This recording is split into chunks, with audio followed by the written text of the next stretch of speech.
போர் படைதனில் தூங்கியவன் வெற்றி இழந்தான், உயர் பள்ளியில் தூங்கியவன் கல்வி இழந்தான்.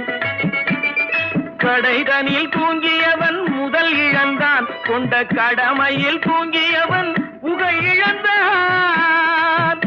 இன்னும் பொறுப்புள்ள மனிதரின் தூக்கத்தினால் பல பொன்னான வேலையெல்லாம் தூங்குதப்பா. தூங்காதே தம்பி தூங்காதே, சோம்பேறி என்ற பெயர் வாங்காதே. தூங்காதே தம்பி தூங்காதே, தம்பி தூங்காதே.